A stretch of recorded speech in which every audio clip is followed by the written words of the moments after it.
October 24th, 1946. That was the date the clock finally ran out. It is a cold morning at Pankrak prison in Prague. The wind cuts through the courtyard, guards test the rope, the trapdoor mechanism is oiled and ready. They are preparing to hang one of the Third Reich's most dangerous men. This prisoner controlled a force of nearly 500,000 police officers. He authorized the murder of over 2 million people across occupied Europe. His name was Kurt Daluege. Most people today have never heard of him, but that is about to change. Who was this man? History often overshadows him with names like Himmler or Heydrich, but Daluege was the muscle behind the terror. Kurt Daluege was born on September 15, 1997. The location was the Kreuzberg district of Berlin. His father was a minor government official. His mother managed a modest, silent household. Young Kurt did not grow up in a vacuum. He grew up in the rigid militaristic culture of Imperial Germany. Discipline was the law. Hierarchy was the religion. Obedience was the highest virtue. He went to school. He sat at his desk. He passed his exams. Teachers noted nothing exceptional. At first glance, a future middle-class clerk, but in reality, a bomb waiting for a fuse. Then the calendar turned to August 1914. World War I erupted. The old world caught fire. Daluege was only 17 years old. He did not wait for the draft. He was swept up in the patriotic fever like millions of other German boys. He enlisted in the Imperial German Army immediately. He wanted glory. He found a slaughterhouse. He served on the Western Front. The footage from this era records the truth. Endless mud, poison gas drifting over trenches, and the constant roar of artillery. Daluege witnessed industrial-scale death. He was wounded twice. He earned the Iron Cross Second Class for bravery under fire. He emerged from the trenches physically intact, but the psychological damage was done. The war ended in Germany's humiliating defeat. The Kaiser abdicated. The Weimar Republic was born from chaos and national shame. But there was no peace. Daluege returned to civilian life, but he was adrift. He was just another demobilized soldier in a broken country. Hyperinflation turned savings into paper scraps. Political violence ruled the streets. Communist militias fought right-wing paramilitaries with knives and cobblestones. Germany's economy collapsed. Its pride was shattered. The future looked like a dead end. Into this void stepped a new force, the National Socialist German Workers' Party, the Nazis. They were led by a former corporal named Adolf Hitler. In 1922, Daluege made his choice. He joined the Nazi Party. He received membership number 31,981. He was 25 years old. He did not care about complex political theory. The Nazis offered something simpler: seduction. They provided explanations for the suffering. They offered scapegoats. They claimed Jews, communists, and foreign enemies had stabbed the army in the back. It was a lie. But it was a lie Daluege wanted to believe. He proved to be a capable organizer. His loyalty to Hitler was absolute. In 1926, he took the next step. He joined the SS, the Schutzstaffel. His service number was 1100. While other Nazis debated ideology in beer halls, Daluege focused on structure. He recruited, he organized, he built the Berlin SS from a small bodyguard unit into a significant paramilitary force. The archives show the result: rows of men in black uniforms, standing in perfect formation. His administrative talents did not go unnoticed. Heinrich Himmler, the future architect of the Holocaust, saw a useful tool. Daluege was rising. January 30th, 1933. June 1933. That month, the last remnants of the German legal system collapsed. Adolf Hitler seized absolute power as chancellor. Opposition parties were outlawed. Dissenters vanished into damp cellars. The democratic state did not just fade, it was dismantled brick by brick. Amidst this chaos, one man's career launched like a rocket: Kurt Daluege. Why did his influence grow so fast? It wasn't just blind loyalty, it was his talent for organized violence. In March 1933, he secured a seat on the Prussian State Council. By June, he was chief of the Prussian police. He did not waste time. He purged the ranks and prepared for expansion. By 1936, Daluege commanded a Titan. The Ordnungspolizei, the Order Police, 500,000 men in green uniforms stood ready, at first glance, a force for traffic control and public safety.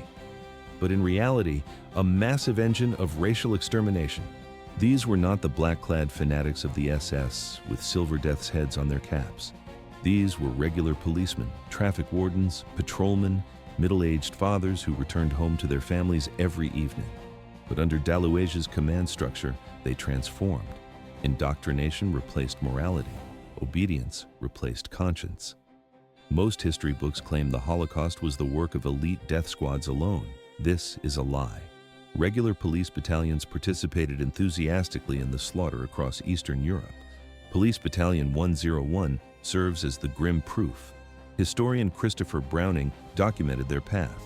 38,000 Jews murdered in Poland. These officers were not born psychopaths. They were ordinary men turned into butchers by the system Daluege created.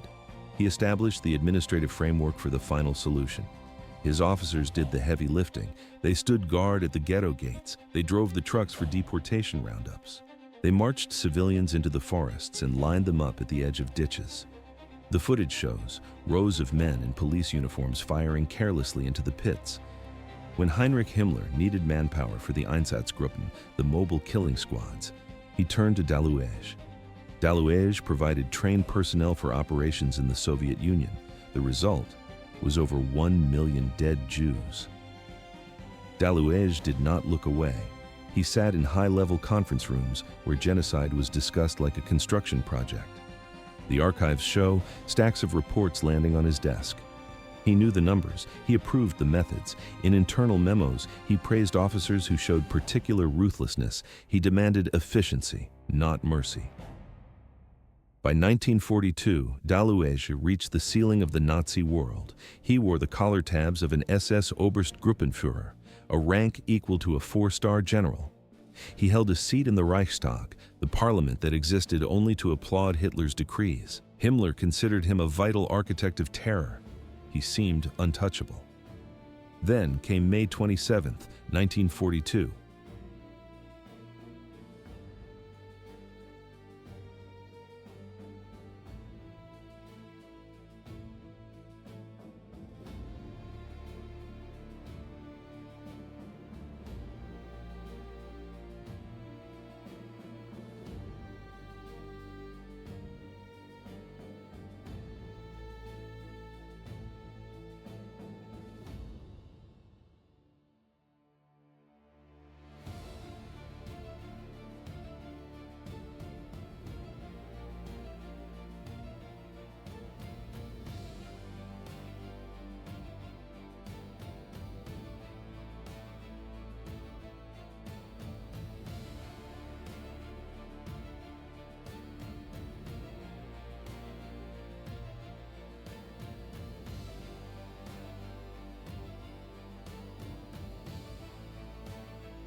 June 9, 1942.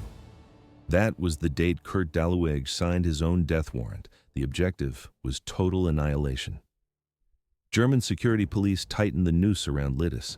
This small mining village lay 14 miles northwest of Prague. 500 people slept inside, unaware that their world was ending. Why did Daluege choose this specific target? Reports claimed the residents harbored Heydrich's assassins. But Daluege didn't care about the truth. The intelligence was false.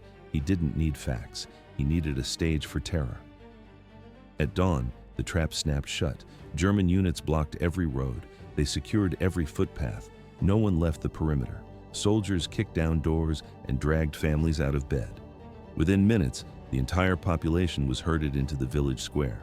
The selection began immediately. Men and boys over 15 years old were pulled aside. At first glance, a standard identity check. But in reality, a preparation for slaughter. The women and children stood on one side. The men were marched to the Heydrich farm on the outskirts of town. 10 at a time. They were lined up against a barn wall. Mattresses were placed behind them to prevent bullets from ricocheting. The firing squad raised their weapons, the air filled with the sharp crack of rifle fire. 173 men died that day, bodies piled up against the masonry. The executioners worked in shifts to maintain efficiency. It wasn't a battle. It was an assembly line of death. But this was only the beginning. The women and children remained in the square. They heard the volleys. They smelled the gunpowder drifting on the wind. They knew their husbands were gone. Trucks arrived. 184 women were loaded up and sent to Ravensbrück. Starvation, typhus, and gas chambers awaited them. The fate of the children was colder.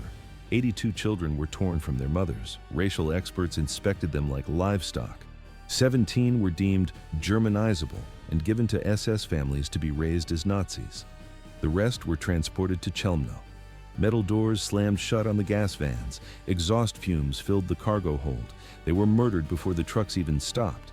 There was no turning back. Daluege demanded more than blood. He wanted physical erasure. German engineers arrived with dynamite and heavy machinery. Archives show thick dust clouds rising as the church collapsed. Every house was leveled. They filled the village pond with rubble. They diverted the stream. Even the dead were not safe. Soldiers dug up the cemetery. They smashed gravestones and looted gold teeth from the corpses. The ground was plowed flat. The order was specific. Future generations must never know this place existed. But the plan backfired. The destruction of Lidice did not silence the world, it woke it up. Allied governments broadcast the details of the massacre. The Czechoslovak government in exile published the names of the dead. In America, towns renamed their streets. In Britain, miners founded campaigns to keep the name alive. Instead of a void, Daluege created a global martyr. The name Lidice became a permanent scar on the Nazi record. 5,000 dead. That was the cost of his tenure. Lidice was not an isolated incident. Throughout the summer of 1942, Kurt Daluege turned the protectorate into a slaughterhouse. He did not just sign orders, he accelerated the machinery of death. Why did the terror escalate so sharply? The goal was not just control, it was the total eradication of hope.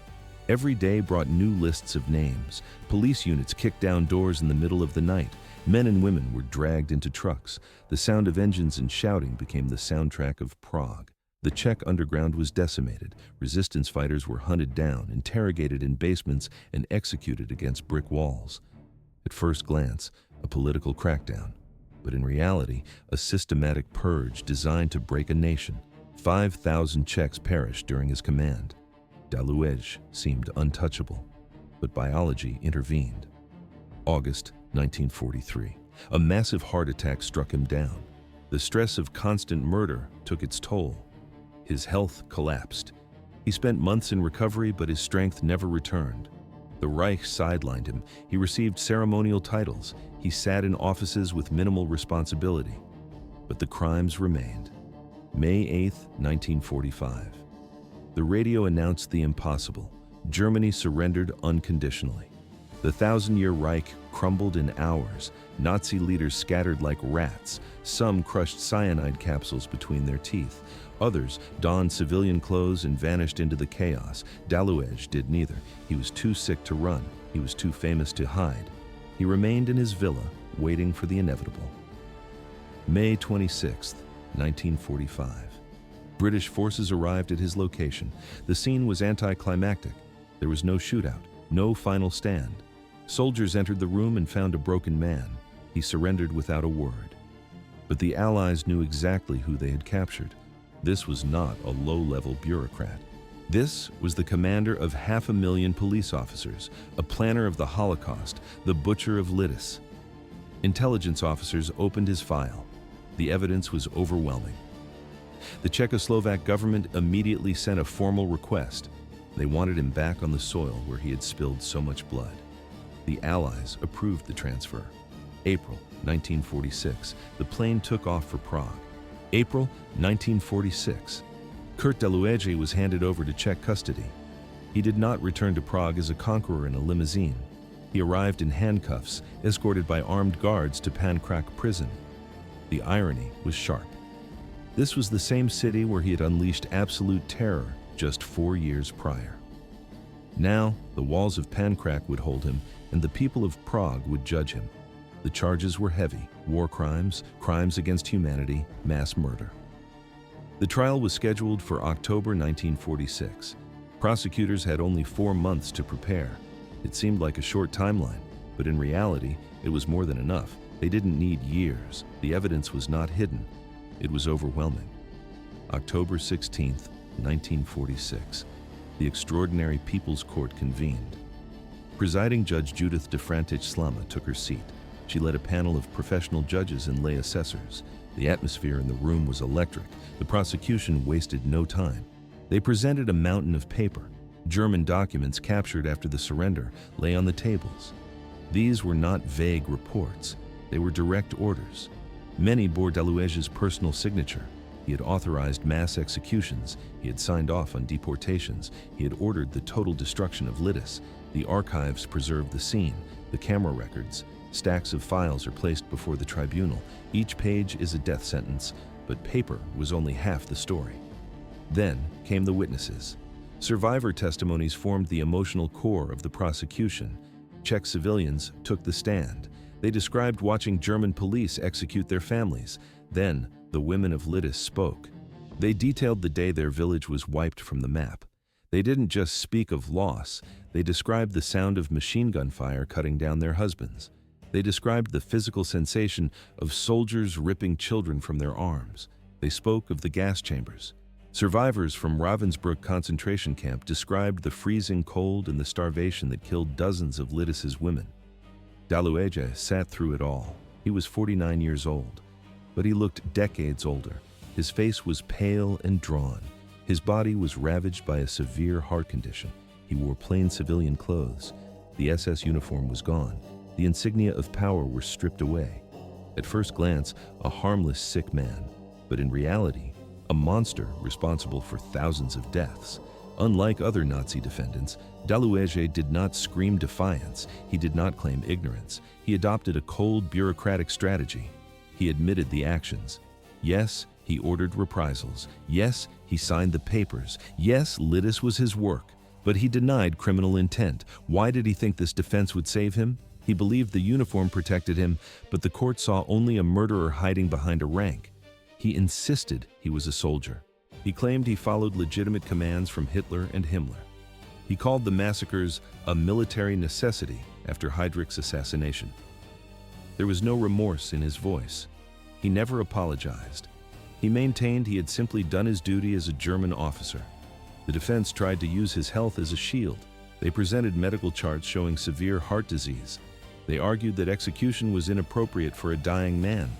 They suggested imprisonment was enough. They tried to paint him as a desk bureaucrat, far removed from the blood. But this was only the beginning of their failure. The prosecution demolished every argument. They cited international law from 1942. Collective punishment of civilians was illegal then, and it was illegal now. The Hague Conventions explicitly forbade reprisals against non-combatants. Germany had signed those conventions. Daluege's superior orders defense crumbled. Murdering women and children was never a legitimate military action. The prosecutor made it clear Daluege was not a mindless functionary. He held immense authority. He exercised it enthusiastically. October 23, 1946, verdict day.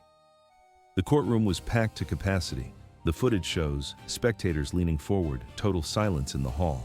Many in the crowd were survivors, others were families of the victims. Judge Slama read the verdict, on all charges, guilty. Kurt Daluege was convicted of war crimes and crimes against humanity. The sentence? Death by hanging. The court found his responsibility for the Lidice massacre to be absolute. His administrative position made him liable for every crime committed by the order police in the protectorate. His claims of following orders were rejected as legally insufficient. The judges determined that execution was the only appropriate punishment for criminality on this scale. Daluege showed no reaction. His face remained a mask. Guards escorted him back to his cell in Prague prison. Under Czech law, he had the right to appeal. His lawyers filed the paperwork immediately, but everyone knew the outcome. The evidence was too strong. The crimes were too vast. The appeals were rejected within days. Events accelerated. There was no waiting period. The execution date was set. October 24, 1946. October 24, 1946. That was the date set for the end. Kurt Daluege spent his final night with a pen in his hand. He sat in his cell, writing letters to his wife and family. The scratching of the pen against paper was the only sound. A Protestant minister sat nearby, whispering prayers in the dim light. Prison records indicate the dinner tray remained full. Daluege barely touched the food. Sleep did not come easily. He tossed on the cot, his rest fitful and broken. Why did the guards check the cell every 30 minutes? It wasn't out of concern for his comfort. The Czech government needed him alive for the gallows. Suicide was not an option. 5 in the morning. The heavy metal door swung open. Guards stepped into the gloom and delivered the news. The execution would proceed in exactly 1 hour. Breakfast was brought in. Daluege refused it. The minister returned, Bible in hand, for the final rites. Daluege stood up and dressed. He put on the same civilian suit he had worn during the trial. It was the uniform of a defeated man. 5:45. Soldiers twisted his arms behind his back. Ropes bit into his wrists. They marched him out of the cell block and into the courtyard of Prague prison. The location was not chosen at random. During the occupation, the Nazis had executed hundreds of Czech resistance fighters on this exact spot. At first glance, just a prison yard. But in reality, a closed circle of justice. In the center stood the apparatus, a wooden gallows, simple, functional, no elaborate stagecraft, just a platform, a beam, and a rope. 50 official witnesses waited in the chill, prosecutors, judges, journalists. But the most important eyes belonged to the survivors. Women from Lidice, who had endured the hell of Ravensbrück, stood in the front row. They came to watch the monster die. There would be no spectacle here. Unlike the public hanging of the Stutthof guards, this was a disciplined operation. 6 o'clock. Guards escorted Daluege across the stones. He moved slowly. His health had collapsed in captivity, but he refused assistance. The footage shows a face void of emotion. If fear gripped him, he buried it deep. The minister walked alongside him, reciting scripture. Daluege stared straight ahead. He did not seem to hear a word. The executioner waited on the platform. He was a professional, hired by the state. Czech law demanded a humane death. The method was the standard drop. Calculated mathematics to break the neck instantly. It was a mercy Daluege had never shown his thousands of victims. At the foot of the stairs, an official unrolled a document. For 3 minutes, he read the death warrant aloud. He listed the crimes. He stated the verdict. Daluege looked past him, fixing his eyes on a point beyond the prison walls.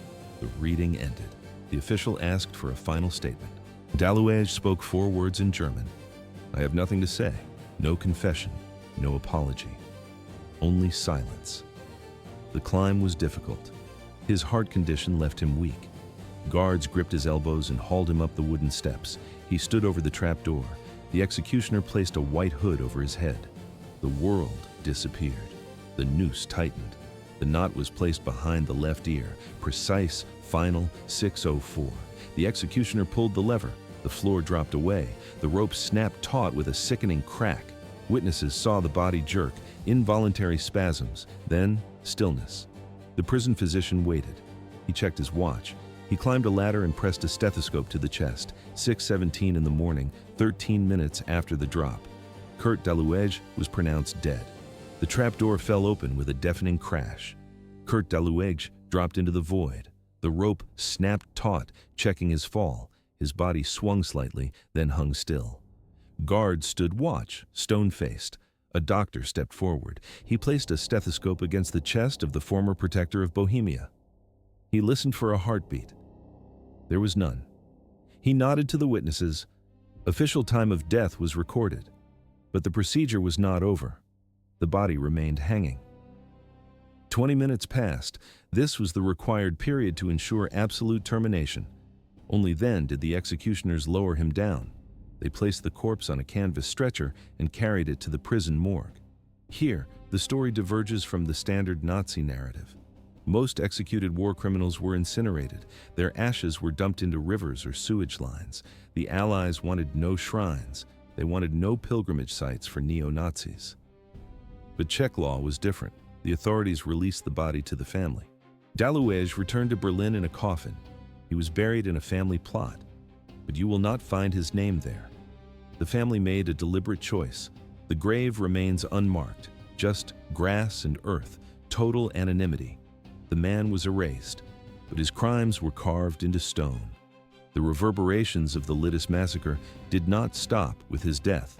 The name Lidice was burned into the Czech national memory. In 1947, the government took action. They did not just mourn the dead, they rebuilt the living. A new village rose near the ruins of the old one. The original site was preserved. It became a scar on the landscape, transformed into a memorial park and museum. Today, the footage shows tourists walking slowly along the paths. The silence is heavy. Bronze plaques line the walls. 340 names are inscribed there. Men, women, children. The murder site is now a garden. Thousands of rose bushes bloom where houses once burned.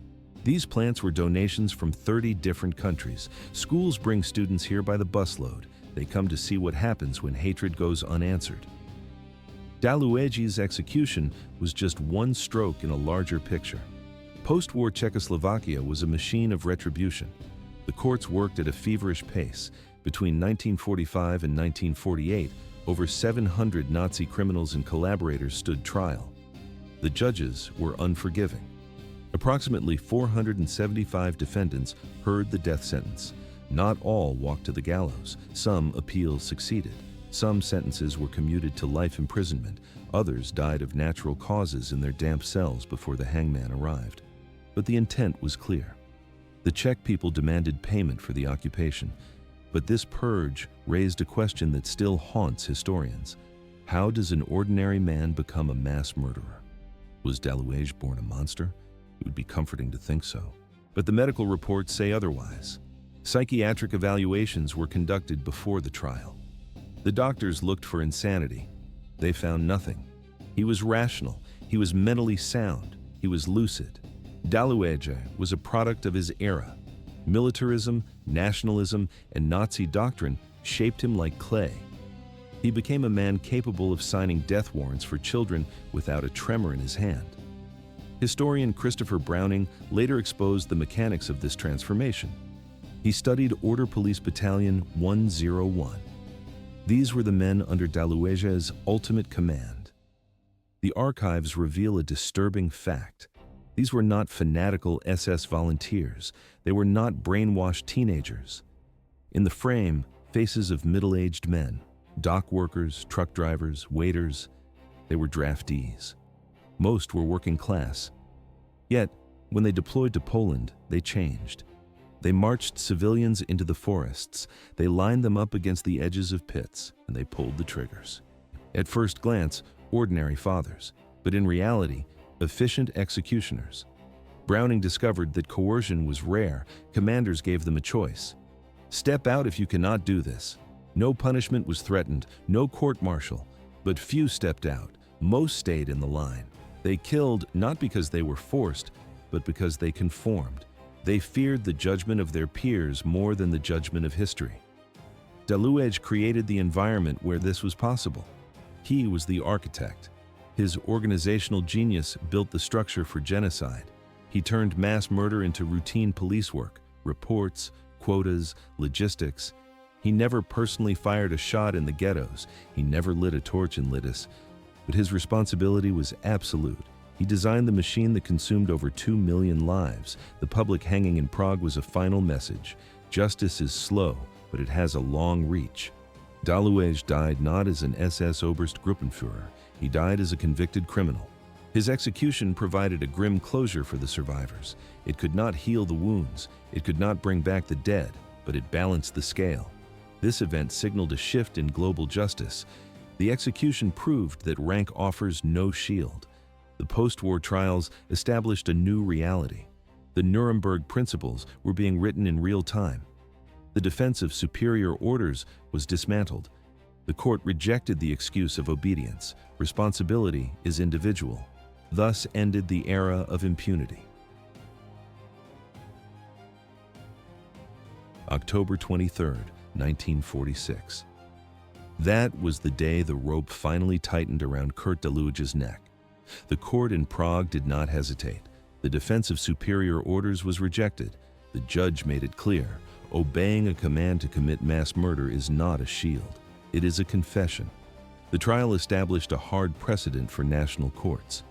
Daluege paid the ultimate price in a cold prison courtyard. But this was only one isolated victory. Why did true justice fail so miserably for the rest? It seems impossible that thousands of war criminals simply walked away, but the chaos of post-war Europe provided the perfect cover. Kurt Daluege faced the gallows, but his subordinates faced nothing. Thousands of Ordnungspolizei officers stripped off their uniforms. They burned their personnel files. They slipped back into the ruins of German cities. The scale of the escape was massive. Men who had pulled triggers at mass shooting sites returned to civilian life. They became bakers, teachers, and clerks.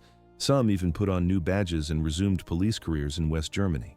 Their pasts were concealed. Their crimes were forgotten. The investigation hit a wall.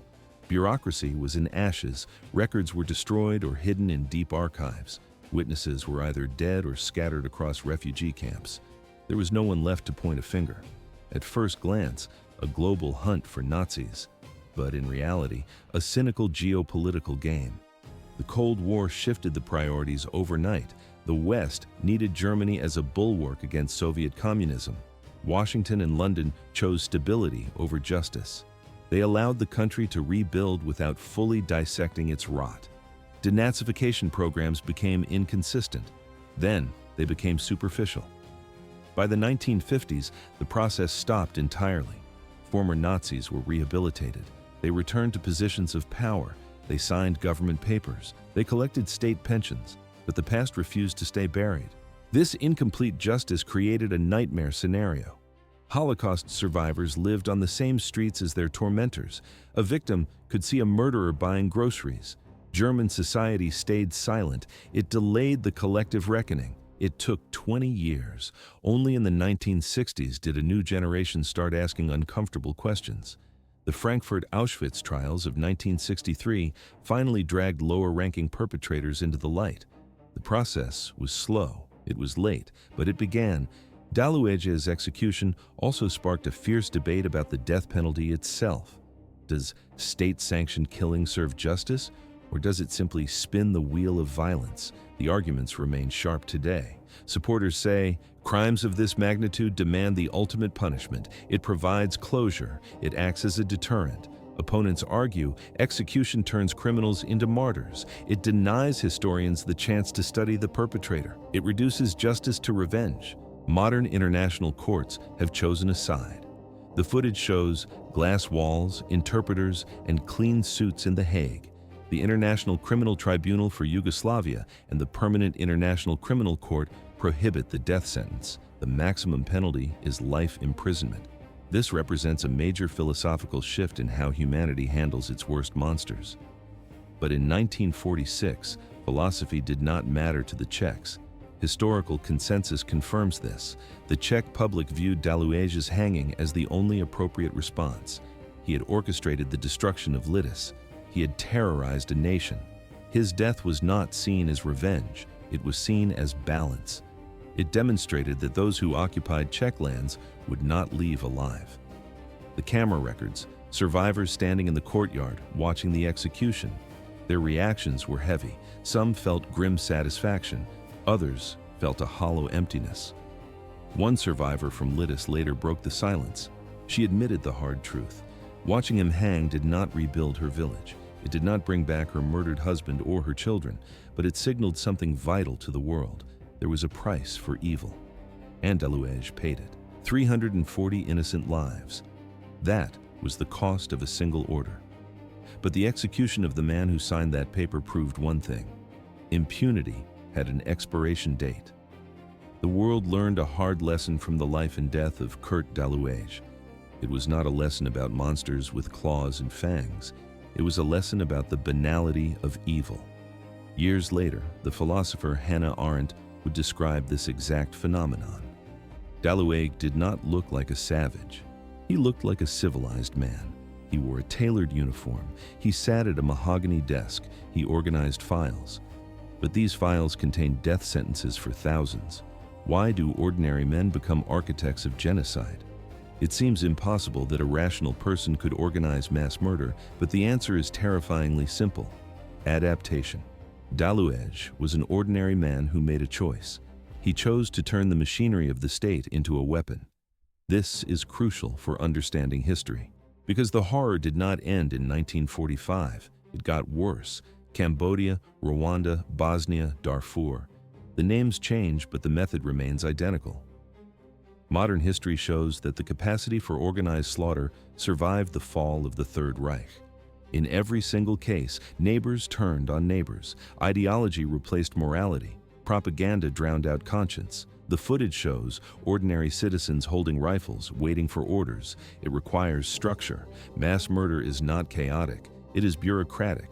It needs forms, stamps, and schedules. Daluege exemplified this cold efficiency. He turned the police force into an instrument of total oppression. He made participation in atrocities feel like office work.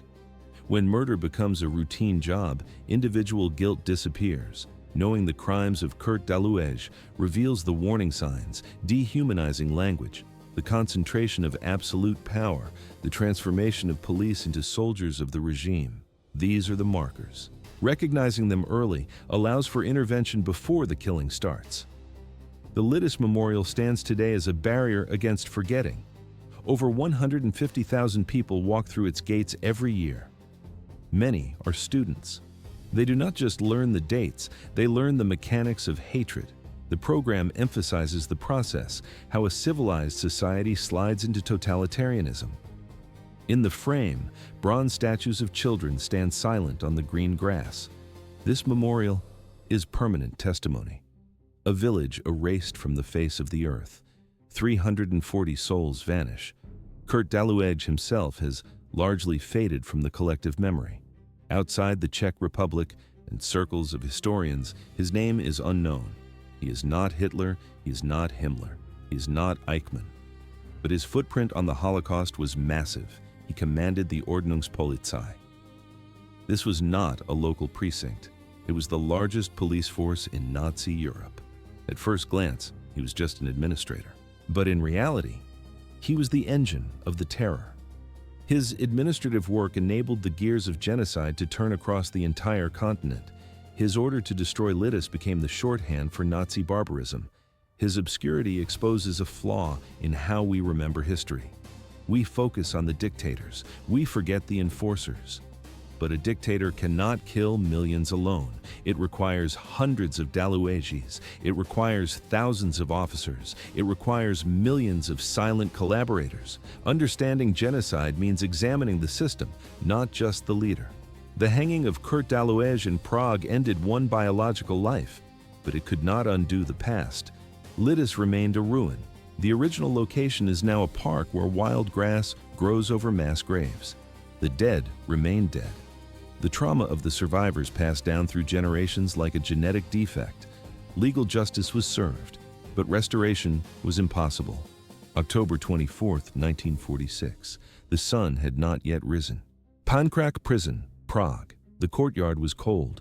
The air smelled of damp stone and fear. Kurt Daluege stood on the gallows. He was an SS Oberstgruppenführer and the chief of the order police. Now, he was just a prisoner in a rough tunic. He was 49 years old. The camera records. The executioner adjusts the noose around his neck. At 6:17 in the morning, the trapdoor opened. The rope snapped tight. The doctor checked for a pulse. There was none. The case against one of Germany's most significant war criminals was closed. He died 17 months after the German surrender, 4 years after he ordered Lidice to be leveled, 11 years after he took command of the forces that would burn Europe. History has no mercy for Kurt Daluege, nor should it. He is the prime example of the desk murderer. He proved that administrative competence and ideological blindness are a lethal combination. Genocide does not just need madmen, it needs managers. The villagers of Lidice received a form of justice that morning in the prison yard, but a hanging cannot bring back a father. 173 men and boys were shot against a barn wall. 82 children were thrown into gas vans at Chełmno. 184 women were shipped to the misery of Ravensbrück. Most died there. An entire community was deleted as if it had never existed. But the plan failed. A new Lidice rose from the ashes. It was rebuilt after the war. It stands in defiance. It is proof that while hatred can destroy a village, it cannot kill the memory. Communities can be reborn, but they are never truly restored. 55 million lives. That is the cost of the era we document. This channel holds dozens more accounts from the darkest archives of the Second World War. We do not sanitize the past. We do not blur the faces of the guilty. Why do we return to these nightmares? It seems easier to look away, but silence is an ally of the executioner. We examine the mechanics of evil, how a school teacher becomes a camp guard, how a system turns neighbors into informants, how victims endured the cold, the hunger, and the fear. The footage shows the gavel strikes the wood. Justice, however imperfect, closes the trap. But this is not enough. Look at the screen. Press the subscribe button now. Share this report with those who value hard facts over comfortable myths. Open the comments section below. We need your directive. What trial should we analyze next? Which war criminal requires investigation? We read every single suggestion. At first glance, this is history, but in reality, it is a warning. Studying these horrors is not entertainment. It is an autopsy of civilization.